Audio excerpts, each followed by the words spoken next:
survei lokasi Loprake Sanggar Marina Budaya Adijob ning Manten ning Maisan Kulon Progo.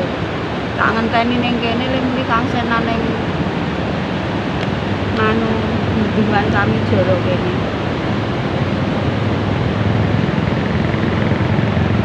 Terus tak reng-reng. Ono jaya utama ngambar aroming kusuma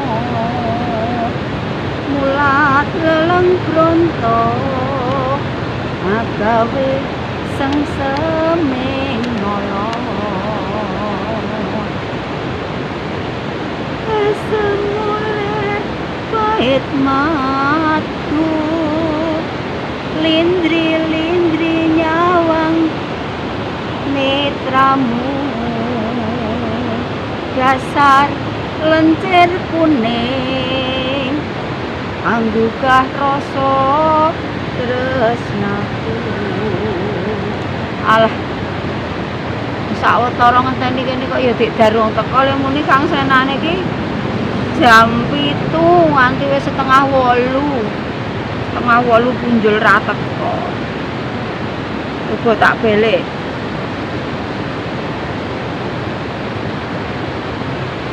Dek, Dek Dar aku wis ngenteni.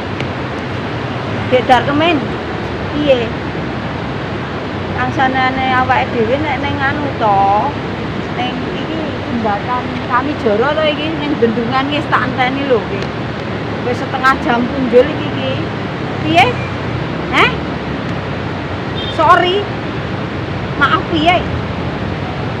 Dadakan piye, Cik? Maksudnya piye? Dadakan piye? Ana borongan. Borok piye? Nunggoni tenagane. Ya ampun, kok piye to kok alasanmu ngono-ngono iki? Piye to? Alasane peno-peno lha kek kowe iki wis Kang Senan muni arep ngeterke survei lokasi sing etok job ya sampean. Sopo ngene sapa? Bu Rahayu Maisan. Aku kan menyang dhewe, aku kudu ngerti. Gek di lokasi. Piye? Atau jaluke ser lokasine kono. Kok iki kepiye to?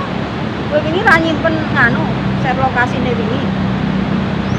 Kok mangkelke to nyebai tenan to kowe iki? Jan nyebai tenan kowe iki wis tak menyang dhewe aku. Tak menyang dhewe.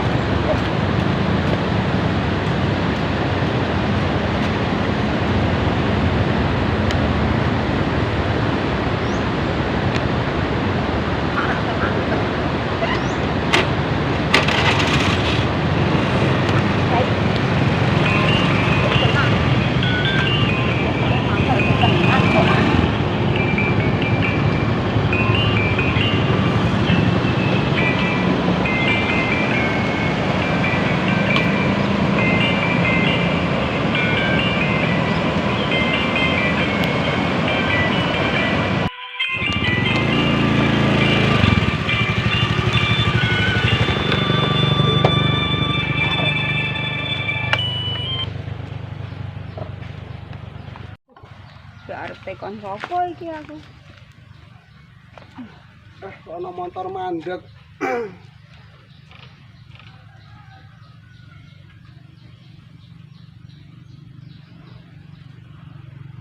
Motor mandek ya ora apa-apa, nggo nunggu kanca-kanca durung teko.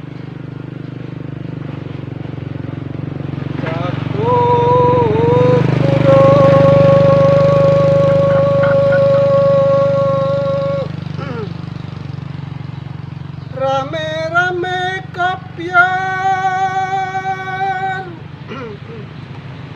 sirawa kalau urut panggelian Srikawaning lesmune bangun pangasulaipun barat tandani yen wis bangun inggih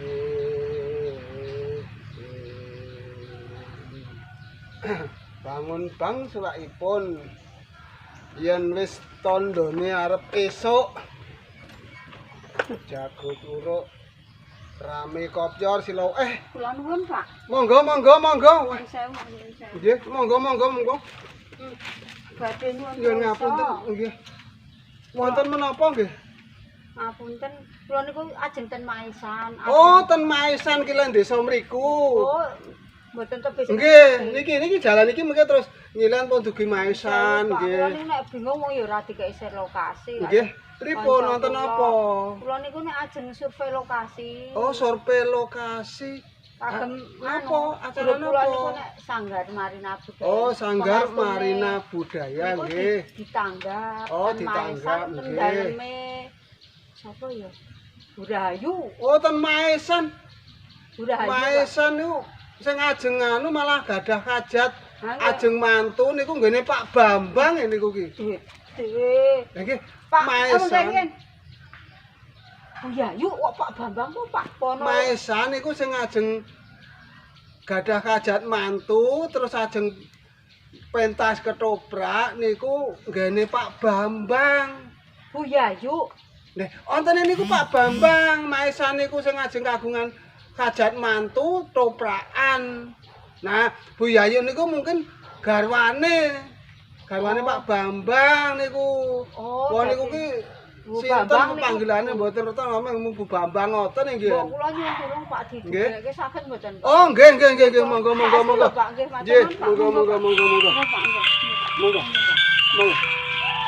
Kendaraane pun di atau mungkin kendaraan monggo. Lan jenengan Pak, nggih. Ani kok kula mengke ngagem nika Oh, wonten. nggih, Pak, matur nuwun lho, Pak. Nggih, nuwun, Pak.